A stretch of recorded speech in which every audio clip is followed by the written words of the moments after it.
नमस्कार, मैं रविश कुमार। अपनी गैर हाजिरी में इससे अधिक कोई हाजिर क्या हो सकता है कि आप उन्हें अलविदा कहते वक्त इस तरह से याद किए जा रहे हैं जैसे वो लौट कर आए हों। एक देश जो हर वक्त हिंदू मुसलमान के बीच नफरत की तलवार पर चल रहा होता है, उस देश में ऐसा एक ही शख्स था जो दिलीप कुमार भी था और यूसुफ खान भी। 1947 की विभाजन रेखा को वो जिस आसानी से पाट दिया करते थे, बहुत कम लोगों में वैसी कुव्वत होती है। उनका एक मकान फूलों के शहर पेशावर में आज तक है। उनका एक मकान पैसों के शहर मुंबई में भी है। आज हिंदुस्तान ने जितना खोया है उतना पाकिस्तान ने भी खोया है।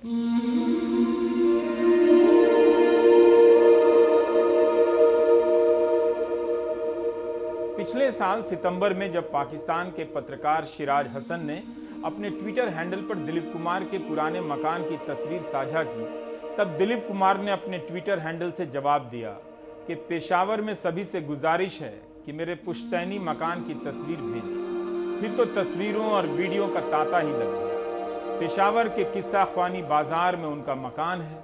दिलीप कुमार ने अपनी आत्मकथा में लिखा है कि आज भी वहाँ की खुशबू, रंग और मौसमों की यादें ताज़ी हैं। हाड़ कपा देने वाली सर्दियाँ याद हैं। उन्हें याद है कि महाबत खान की मस्जिद हुआ करती थी। इस बाजार का नाम किस्सा ख्वानी बाजार इसलिए भी पड़ा कि यहाँ व्यापारी अपना किस्सा सुनाते थे और दूसरों का किस्सा सुनते थे। किसे पता था कि उन तमाम अनाम किस्सों के बीच इतना बड़ा किस्सा निकलेगा जिसका नाम यूसुफ खान से बदलकर दिलीप कुमार कर दिया जाएगा। दो नामों को एक साथ जीना और ठगों से भरी इस दुनिया में ठग की जगह बेहद ईमानदार और शालीन शख्स के रूप में देखा जाना, यह भी अपने आप में एक किस्सा है जिसका बाजार आज उनके जाने के बाद सजा है। उसी पेशावर में राज कपूर का भी घर है। इसी साल जून में खबर आई कि दिलीप साहब और राज कपूर का मकान पेशावर के पुरातत्व और संग्रहालय महकमे के हवाले किया जा रहा है। दिलीप साहब का बचपन इस मकान में गुजरा है। अपनी आत्मकथा में उन्होंने लिखा है कि बाजार में आग लगी थी जिस वक्त उनकी पैदाइश हुई।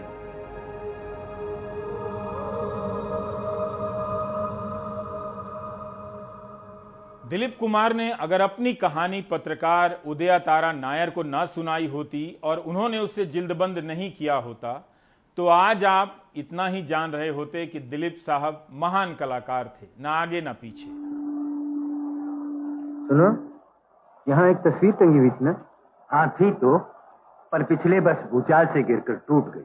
Dilip Kumar, the substance and the shadow आपको उनके जीवन की तमाम चौखटों तक ले जाती है, यह दिखाने के लिए कि एक कलाकार अपने वजूद से अलग होकर बड़ा कलाकार नहीं बनता है। पर जब तक मैं जिंदा हूँ चंद्रमुखी, मैं तुम्हें कभी नहीं भूल सकूंगा। तुम्हें देखने की प्यास कभी नहीं बुझेगी। न जाने पाप और पुण्य के विचार करने वाले तुम्हारे बारे में क्या फैसला करें, लेकिन अगर मरने के बाद मेल होता है तो मैं तुमसे कभी दूर नहीं रह पाऊंगा। ऐसा ही एक किस्सा है। जब वाजपेयी पाकिस्तान जा रहे थे तब उन्होंने दिलीप कुमार को भी साथ चलने के लिए कहा, लेकिन तबीयत खराब होने के कारण नहीं जा सके। दिलीप कुमार अपने पिता को आगा जी कहते थे। एक रोज उनसे मिलने उनके दोस्त बशेश्वर नाथ जी के बड़े बेटे घर आए। उनकी खूबसूरती पर घर की औरतें फिदा हो गईं। उस बेटे का नाम पृथ्वीराज कपूर था। क्या परवरदिगार आलम से आपने मुझे इसीलिए मांगा था कि जिंदगी मुझे मिले और उसके मालिक आप हों, सांसें मेरी हों और दिल की धड़कनों पर आपका कब्जा रहे। जिल्ले इलाही, क्या मेरी जिंदगी आपकी दुआओं का कर्जा है तो मुझे अपने आंसुओं से अदा करना पड़ेगा। वैसे उनकी आत्मकथा के शुरुआत से लेकर आखिर के पन्नों पर घर की दादी, अम्मी, फूफी और दीदी के किस्से भरे पड़े हैं। माओं और बहनों के बीच एक कुमार बड़ा हो रहा था। पता चलता है कि खानदानी आदमी थे। दिलीप कुमार ने लिखा है कि बचपन में जब औरतें आकर मेरे बालों की तारीफ करती थीं, तो उनके जाने के बाद दादी के कहने पर अम्मा नजर उतारती थी। उनके चले जाने के बाद आज 92 साल की उम्र में भी जब कोई मेरी सेहत या शक्ल सूरत की तारीफ कर दे, तब सायरा भी यही करती हैं। सायरा बानो से उनकी शादी 1966 में हुई। वो अपने आप में उस वक्त की मशहूर और मकबूल कलाकार थीं। उनकी आखिरी सांस तक उनके साथ साए की तरह खड़ी रहीं। हम और आप एक तरह से दिलीप कुमार को सेलिब्रेट कर रहे हैं। उनके होने और ना होने को, उनके अभिनय की कतरनों को निकालकर टुकड़े टुकड़े में जिए जा रहे हैं। ये जख्म तो जल्द ही भर जाएंगे, सिर्फ एक दाग रह जाएगा। अगर कभी कोई कुछ पूछे तो झूठ मूठ कोई बात बना के कह देना, और नहीं तो सच ही बता देना। लेकिन देवदास, कुछ नहीं पारो, इस आखिरी विदाई के दिन याद रखने के लिए सिर्फ एक निशान बना दिया है, ताकि चांद से उखड़ा कर कभी आईने में देखो, शायद तुम्हें मेरी याद आ जाए। मैं मूरत, तेरा मेरा शायद जन्म जन्म का यही रिश्ता है। लेकिन सायरा बानो के लिए दिलीप कुमार एक वीडियो क्लिप भर नहीं थे। उनके दुख की दहलीज तक कोई नहीं पहुंच सकता। सायरा जी ने एक किस्सा उदयतारा नायर की किताब की पृष्ठभूमि में लिखा है। पाली हिल के घर में हम हमेशा मच्छरदानी में सोए, क्योंकि गार्डन की हरियाली के कारण मच्छर बहुत थे। मच्छरदानी के भीतर घुस जाने के बाद मैं हमेशा शरारत के इरादे से उनसे गुजारिश करती कि बिस्तर की दूसरी तरफ पड़ा पानी का गिलास मुझे दे दें। मेरे लाड़ में वो जाली में से बड़ी सफाई से निकालकर मेरे लिए पानी ले आते। मुझे ये देखकर उन पर बहुत प्यार आता था। उन्होंने इस बात की कभी शिकायत नहीं की, कभी मुंह नहीं बनाया। हमेशा मेरे सिरहाने सलीके और प्यार से बैठे रहते, जब तक कि मैं पानी का गिलास खत्म कर उन्हें थमा नहीं देती। इस बात के लिए मैं हमेशा उन्हें दुआ देती और उनका माथा चूम लेती। हमारे बीच में ये सालों पुरानी आदत रही है। हमने बात पेशावर के मकान से शुरू की थी। बॉम्बे के अंजुमन इस्लाम हाई स्कूल में पढ़ने लगते हैं दिलीप कुमार। विभाजन से पहले आ गए थे। हुआ यूं था कि विश्व युद्ध के कारण फलों के कारोबार से जुड़े दिलीप कुमार के पिता सरवर खान नई संभावनाओं की तलाश में बॉम्बे आ गए। लेकिन स्कूल की छुट्टियों में दिलीप कुमार का पेशावर जाना लगा रहा, दादा दादी के पास अंग्रेजी की कविताएं पढ़कर सुनाने और उनसे दाद लेने के लिए।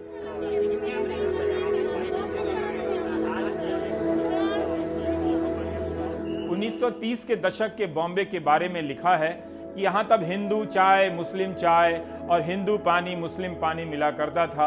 अपनी आत्मकथा में दिलीप कुमार ने स्कूल के एक बुली को याद किया है। जब उस बुली ने दिलीप कुमार को मारा तब उन्होंने कुछ नहीं किया, उस वक्त चुप रह गए।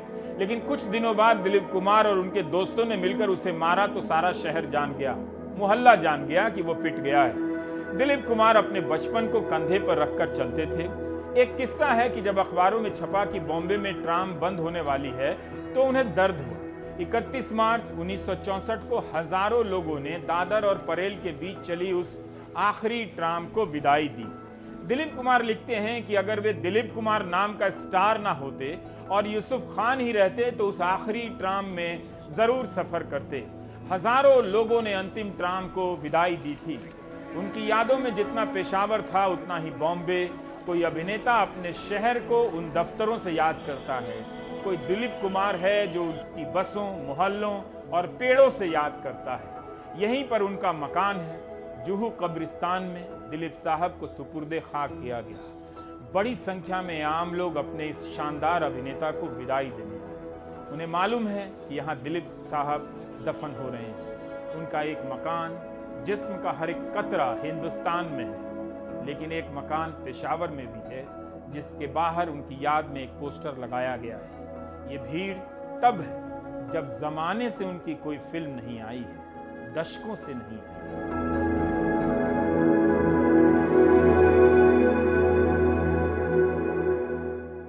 1947 में ही उनकी फिल्म आन सुपरहिट हुई, जो उस वक्त सबसे अधिक कमाई करने वाली फिल्म बन गई। 1947 में ही वो विभाजन रेखा खींची गई, जिसके बाद लोग उधर से इधर और इधर से उधर हो गए। दिलीप कुमार पर पाकिस्तान की तरफ से जासूसी करने के आरोप लगे। दीपा मेहता की फिल्म फायर का समर्थन करने पर भी बहुत आलोचना हुई। इन सब के बाद भी उन्हें ना कोई उधर धकेल पाया ना इधर धकेल पाया। इस इंटरव्यू में आप उन्हें बोलते सुनिए। सामने कोई स्क्रिप्ट नहीं है, लेकिन आप पर्दे के दिलीप कुमार और असली जीवन के दिलीप कुमार में फर्क नहीं कर सकते। I personally feel that it is because perhaps somebody else may be able to get away with it.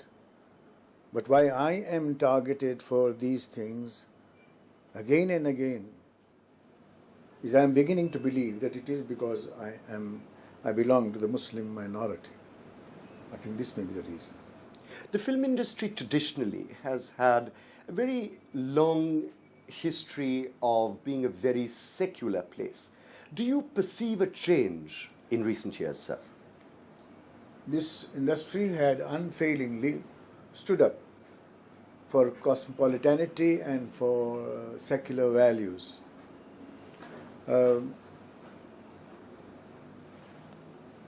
I cannot say that it has changed. I would not like to say that. I am no longer in the hub of things. I'm a little away. So I wouldn't be able to read the climate and the new traditions. But the younger generation has to prove itself and its social or beliefs or its view on not just filmmaking, but the ethics involved in the filmmaking and the obligation that the film workers or stars, producers and directors owe to society. पत्रकार सुनील सेठी ने NDTV के लिए दिलीप कुमार का interview किया था। पुराना interview है। अंग्रेजी में इस इंटरव्यू को आप भाषा और उसे बरतने के लहजे के लिए भी सुनिए। उन्हें बोलते हुए सुनकर लगता है कि हमने जिन इलाकों को रवायतों और लफ्जों को बांट दिया है। दिलीप साहब जब बोलते थे तो वो सारा कुछ एक ऐसी जमीन से आता लगता था जिसका बंटवारा कभी हुआ ही ना हो। उनका बोलना उस इलाके का एक मुकम्मल चेहरा था जिसे आप भारतीय उपमहाद्वीप कहते हैं। हालात का ख्याल रखिएगा क्योंकि इस इंटरव्यू में वो सवाल पूछा जा रहा है जिसका ताल्लुक उस मसले से है जिसे लेकर मुंबई में आग लगी थी कि दिलीप कुमार पाकिस्तान के सबसे बड़े पुरस्कार निशाने इम्तियाज लौटा दें। वे हंगामे की आग के बीच प्रधानमंत्री वाजपेयी से मिलने आते हैं और कहते हैं कि अगर आपको लगता है कि इस पुरस्कार ने देश की गरिमा को ठेस पहुंचाई है तो वापस कर दूंगा, लेकिन फैसला आपका होगा। जब वाजपेयी पाकिस्तान जा रहे थे तब उसी दिलीप कुमार को वो साथ चलने के लिए कहते हैं। निशाने इम्तियाज को लेकर हुए विवाद के वक्त उन्होंने कहा था कि 65 साल हिंदुस्तान में रहने के बाद मुझे अपनी वफादारी ठाकरे को साबित करनी पड़ रही है। शिवसेना ने मांग की थी, महाराष्ट्र में बीजेपी शिवसेना की सरकार थी। बीजेपी ने उस वक्त इतना ही कहा था कि फैसला दिलीप कुमार को करना है। दिलीप कुमार ने फैसला किया और पुरस्कार नहीं लौटाया। Let me begin by asking you, what exactly is your response to the demands made by political parties, including the Shiv Sena, that you return the award conferred on you by Pakistan last year? No other party has made any demand of that sort. It's only the Shiv Sena and their leader who said that I should return the award, and if I don't return the award, then I should leave this country, get back to Pakistan and live there. This is, and I think it's an abominable pronouncement by a responsible person. It has no legal validity. It's hurtful. It offends one's sense of personal dignity, and one feels wronged, makes you feel angry.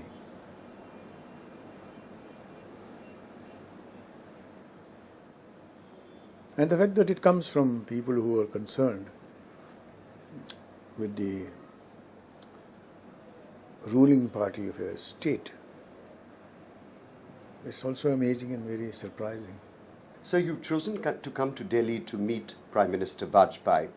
But did you, at any point before this, consider seeing Balasaheb Thackeray yourself? After all, you've known him a long time in Mumbai. I do not think that any useful purpose would have been served in meeting him, because he is a little adamant in his nature. He can be very nice and has been extremely affectionate and kind with me when he feels like it, but it seems that he is on the lookout for any little thing to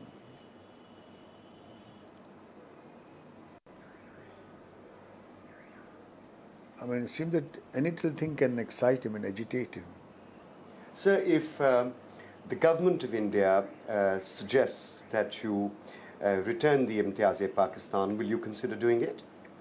I have written to the Prime Minister that if he deems, if to his mind the award injures or lowers the prestige of this country, or in any way is harmful in any manner whatsoever, and if he thinks so, I'll surrender this award to the Chief Prime Minister. This is what I have said, and I thought that the warm agitation in Bombay, the issue has been given a lot of temperature, and there's a lot of hype given to it by newspapers. So I thought I should do something. The best thing is to give the matter over to the head of the state, so that in his own judicial and prudence, wisdom, he can evaluate it and decide. 10 साल बाद जब 2009 में दिलीप कुमार बीमार हुए, तब बाला साहब ठाकरे ने उनका हाल पूछा था और वे उसी कमरे में उसी बिस्तर पर भर्ती हुए जिस बिस्तर पर एक सप्ताह पहले बाला साहब ठाकरे एडमिट हुए थे। मुंबई मिरर की रिपोर्ट है और दोनों के डॉक्टर एक ही थे, डॉक्टर जलील पारकर। वो किस्सा जलील पारकर से सुनिए, जो दिलीप कुमार को जमाने से जानते हैं। रही बात डॉक्टरों की, वो काफी इज्जत करते थे डॉक्टरों की, डॉक्टरों से पूरा भरोसा था। मुझे याद है कि उनके एक डॉक्टर थे जो मुझे लगता है 1950 या 1960 से उनके दोस्त रहे होंगे, जिनका नाम था सीनियर डॉक्टर गोखले, जो बैंड्रा में प्रैक्टिस करते थे। उनके साथ एक भाईचारे का रिश्ता था। उनके बेटे जो हैं डॉक्टर नितिन गोखले, वो उनके प्राइमरी कंसल्टेंट कार्डियोलॉजिस्ट रह चुके हैं पिछले 30 साल से। मैं उनके साथ जुड़ा था इलाज के बारे में 21 साल से, लेकिन मैं बचपन से उन्हें देखता आया हूं, क्योंकि मेरे वालिद, मेरे पिताजी जो हैं, उन्होंने मुझे और मेरे बड़े भाई को इंट्रोड्यूस करवाया था। इनके कुछ आखिर के दिनों में बहुत सारे डॉक्टर जुड़े हुए थे उनके इलाज के लिए।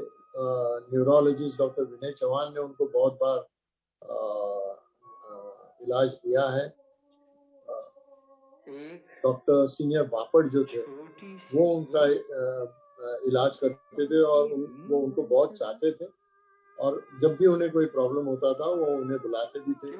सीनियर डॉक्टर राममूर्ति थे, जो अभी नहीं है, उन पर भी उनको काफी भरोसा था। और हमारे जनरेशन के डॉक्टर्स में डॉक्टर नितिन गोखले है, मैं हूँ, फिर उन्होंने विनय चौहान जो उनके न्यूरोलॉजिस्ट थे, डॉक्टर बंदूकवाला, डॉक्टर शशांक जोशी,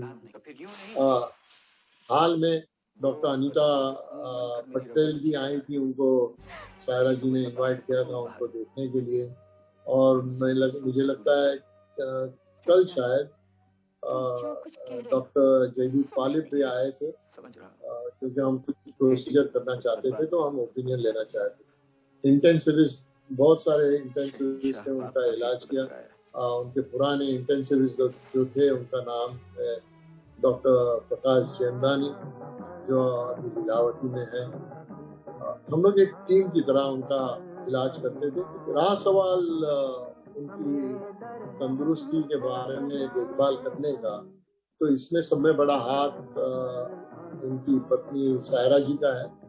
उन्होंने इतने साल उनकी बहुत हद से ज्यादा, मैं तो कहूँ, बड़ी कशिश से वो उनकी देखभाल की है। हमने पूरी जद्दोजहद से कोशिश की थी सबने कि उनको हम बचा सकें, लेकिन उम्र का तकाजा भी तो होता है कि जो भी उनको बीमारियां थी उसका हमने पूरी तरह कोशिश की इलाज करने की, लेकिन उम्र के तकाजे की वजह से उनका निधन आज सवेरे हो गया।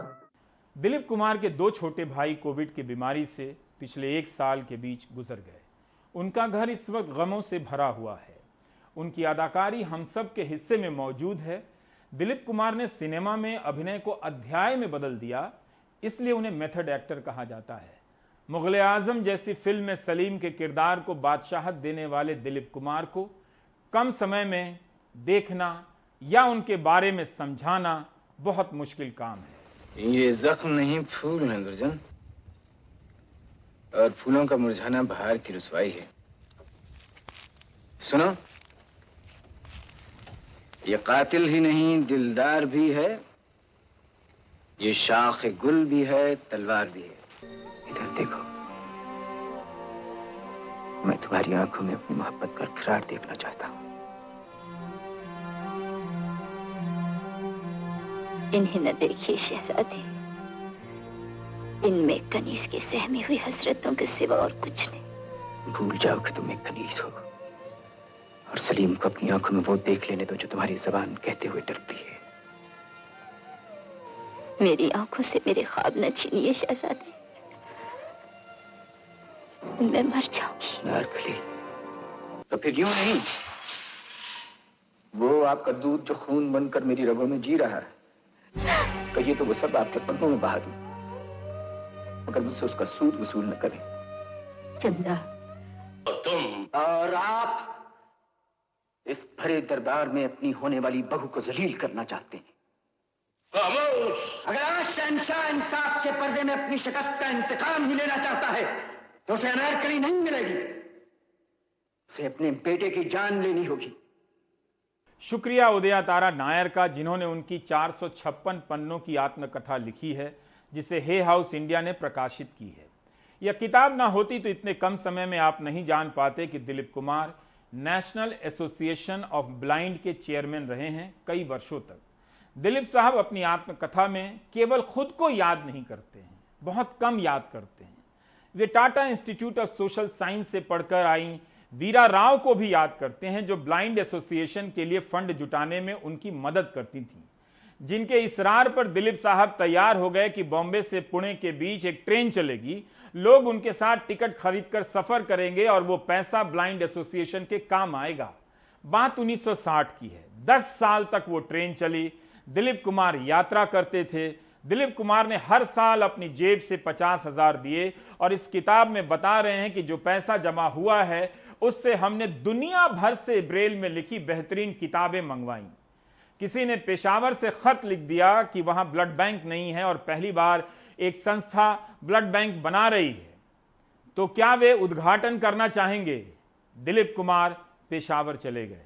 बहुत ही मॉडेस्ट और हम्बल नेचर के थे दिलीप साहब, तो उनको उनके एक्टिंग को प्रेस करना या उनके बारे में ज्यादा बात करना उनको ठीक नहीं लग रहा था।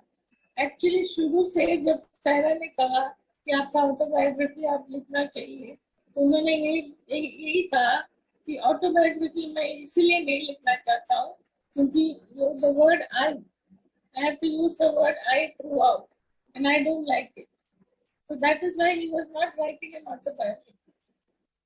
Finally, जब उन्होंने कुछ किताबें पढ़े थे उनके बारे में जो लिखा था और उन्होंने देखा कि उसके अंदर सब डिस्टॉर्टेड फैक्ट्स थे, तो उन्होंने एग्री किया कि मैं मेरा ऑटोबायोग्राफी लिखने के लिए तैयार हूँ और मुझे चूज किया लिखने के लिए। तो he was so humble that he didn't want to talk about his work in great detail. इसलिए उस बुक में आपने देखा होगा कि 2 सेक्शंस है। एक सेक्शन में दूसरे लोग उनके बारे में बात किए हैं। वो सेक्शन में मैंने कोशिश किया है कि जो दिलीप साहब खुद कहना नहीं चाहते थे वो सब उसमें आए। बहुत ऑनेस्टली उन्होंने सब बताया मुझे। सिर्फ इतना कहा उन्होंने कि जब मेरी लाइफ की मेरे अफेयर्स के बारे में, लव अफेयर्स के बारे में आप लिखेंगे तो उसमें डिग्निटी और जो एक्सप्रेशंस यूज करेंगे और जो लैंग्वेज यूज करेंगे वो डिग्निफाइड होना चाहिए, क्योंकि उनके इमेज के हिसाब से कुछ चीपनेस नहीं आना चाहिए उसमें। इतना ही मुझे कहा उन्होंने, तो मैंने वो मेंटेन किया है। He was comfortable with certain set of people और उन्होंने उनके साथ ही काम किया है, क्योंकि उनको क्वालिटी मेंटेन करना बहुत जरूरी था। जो लोग कहते थे इंटरफेयर करते थे डायरेक्शन में, वो गलत है। Actually it was his involvement. Her department में जो क्वालिटी मेंटेन करना था वो उन्होंने कोशिश किया था मेंटेन करने, क्योंकि उनको ये पहले से मालूम था कि फिल्म मेकिंग ऐसा व्यवसाय, एक इंडस्ट्री है, एक बिजनेस है। तो एक प्रोडक्ट जो मार्केट में जाएगी, एक फिल्म, वो प्रोडक्ट बेहतरीन होना चाहिए। बहुत बहुत शुक्रिया उदया तारा जी। इन्होंने ही दिलीप कुमार की आत्मकथा लिखी है। पश्तो, उर्दू, अंग्रेज़ी, हिंदी, बांग्ला, पंजाबी, मराठी और गुजराती भी आती थी, तमिल और तेलुगु भी। इस देश की संस्कृति में कोई पानी की तरह बहता रहा होगा, तभी इतनी जुबान का मालिक बना होगा। राज कपूर से जब मिलते थे तो अपने बचपन की बातें पश्तो में किया करते थे। मुझे पता है आप मशाल और शक्ति फिल्म में उनकी अदाकारी की बात करना चाहते हैं। पत्रकार विनोद कुमार की उस रात की, जिसकी अदाकारी की छाप उस फिल्म को देखने वालों के मन में अभी तक है। अब वैसे किरदार के लिए दिलीप कुमार होने की ज़रूरत भी नहीं है। आप सिद्दीक कप्पन से पूछ सकते हैं। पत्रकारिता के बुनियादी काम करने के लिए केरल के इस पत्रकार को आतंकी गतिविधियों में शामिल होने के कानून यूएपीए की धारा में बंद कर दिया गया है। सिद्दीक कप्पन जैसे पत्रकार आज भी चीख रहे हैं कि कोई उनकी पुकार सुन ले, सत्ता के खेल को समझ सके। दिलीप कुमार साहब का कौन सा गाना आपको याद आ रहा है? रामचंद्र कह गए सिया से ऐसा कलयुग आएगा। ब्रेक ले लेते हैं। हे रामचंद्र कह गए सिया से, रामचंद्र कह गए सिया से, ऐसा कलयुग आएगा। हंस चुगेगा दाना दुन का, हंस चुगेगा दाना दुन का, कौआ मोती खाएगा। हे जीरे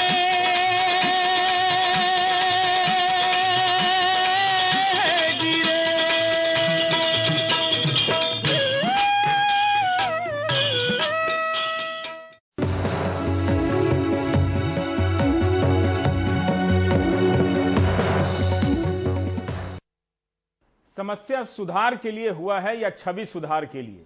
प्रधानमंत्री ने 12 मंत्रियों को बर्खास्त कर दिया है, जिनमें से 7 कैबिनेट मंत्री हैं। 36 नए मंत्री बनाए गए हैं, जिनमें से ज्यादातर को राज्य मंत्री बनाया गया है। इस तरह से आप आज के मंत्रिमंडल विस्तार को नया नाम दे सकते हैं, प्रधानमंत्री राज्य मंत्री विस्तार योजना। प्रधानमंत्री राज्य मंत्री विस्तार योजना के तहत 36 नए चेहरों में ज्यादातर को राज्य मंत्री का पद दिया गया है। आज पत्रकारों के लिए गणित के अभ्यास का दिन रहा। उन्हें काफी मेहनत करनी पड़ी कि कितने ओबीसी बन गए हैं, कितने दलित बन गए हैं और सब जोड़ घटाकर कितने ब्राह्मण बन गए हैं, क्योंकि यूपी में चुनाव हो रहा है। बहुत दिनों से चल रही बात बदल नहीं रही थी, इसलिए मंत्री बदल दिए गए हैं ताकि बात बदल जाए। मैं नारायण तातुरानी, सर्वानंद सोनोवाल, ज्योतिरादित्य माधवराव सिंधिया, मैं किरण रिजिजू ईश्वर की शपथ लेता हूं कि मैं विधि द्वारा स्थापित भारत के संविधान के प्रति सच्ची श्रद्धा और निष्ठा रखूंगा। राष्ट्रपति भवन में हुआ यह लंबा शपथ ग्रहण किसी नई सरकार के शपथ लेने से कम नहीं था। प्रधानमंत्री ने ताश के पत्तों की तरह मंत्रिपरिषद को फेंट दिया। पहले 12 मंत्रियों के इस्तीफे लिए और फिर 43 नए मंत्रियों को शामिल कर लिया। इनमें 36 नए हैं और 7 ऐसे हैं जो पहले राज्य मंत्री के पद पर थे, लेकिन अब प्रमोशन कर उन्हें कैबिनेट दर्जा दे दिया गया है। इस पूरी कवायद में सबसे हैरान करने वाला फैसला रविशंकर प्रसाद, प्रकाश जावड़ेकर और हर्षवर्धन को बाहर करने का रहा। इसके अलावा रमेश पोखरियाल निशंक और सदानंद गौड़ा जैसे दिग्गजों के भी इस्तीफे ले लिए गए। नारायण राणे, ज्योतिरादित्य सिंधिया और सर्बानंद सोनोवाल जैसे नेताओं को सरकार में शामिल किया गया। 20 साल से जो भी जिम्मेदारी दी जाती है एक कार्यकर्ता के रूप में मैं जरूर कार्य करूंगा और हर संभव प्रयास मैं जरूर करूंगा। जो जिम्मेदारी देंगे वो मैं अच्छी तरह से संभालूंगा। इस क्षेत्र की जनता और देश की जनता जिसने हम पे विश्वास किया है, पूर्ण निष्ठा के साथ, पूरी ईमानदारी के साथ जो भी सेवा हो पाएगी वो की जाएगी। बुधवार को जितने मंत्रियों को राष्ट्रपति ने शपथ दिलवाई वो मोदी मंत्रिपरिषद की कुल संख्या के करीब आधे हैं। अब मोदी सरकार में प्रधानमंत्री समेत मंत्रियों की तादाद कुल 78 हो गई है, जबकि पहले ये तादाद 42 थी। इनमें से 15 कैबिनेट मंत्री हैं, 6 स्वतंत्र प्रभार वाले राज्य मंत्री और बाकी 22 राज्य मंत्री हैं। नई मंत्री परिषद की कई खूबियां बताई जा रही हैं। सरकार में अब 12 अनुसूचित जाति और 27 ओबीसी समुदाय के मंत्री हैं। महिला मंत्री अब कुल 11 हैं, जबकि मंत्रिमंडल की औसत उम्र 58 साल है। यूपी के चुनाव को देखते हुए 7 मंत्री यूपी से बनाए गए हैं, जबकि बिहार में जेडीयू को उसका कद बता दिया गया है। बस सिर्फ एक आरसीपी सिंह को मंत्री बनाया गया और जेडीयू के कोटे में बागी एलजेपी के नेता पशुपति पारस भी डाल दिए गए हैं। विस्तार में मणिपुर और त्रिपुरा तक से मंत्री शामिल हैं। लेकिन बड़े बड़े मंत्रियों की जगह नए चेहरों को मौका देकर प्रधानमंत्री ने जैसे पूरे घर को ही बदल डाला है। जून 2019 में दूसरी बार प्रधानमंत्री बनने के 2 साल बाद इतना व्यापक फेरबदल बताता है कि प्रधानमंत्री नरेंद्र मोदी किस हद तक अपने ही कैबिनेट के दिग्गज मंत्रियों के कामकाज से असंतुष्ट और नाखुश थे। उनके नए मंत्रिमंडल के स्वरूप से साफ है कि प्रधानमंत्री ने सामाजिक और क्षेत्रीय संतुलन बनाते हुए युवा चेहरों पर ही भरोसा करना ज्यादा पसंद किया। दिल्ली से राकेश सिंह के साथ हिमांशु शेखर, एनडीटीवी इंडिया।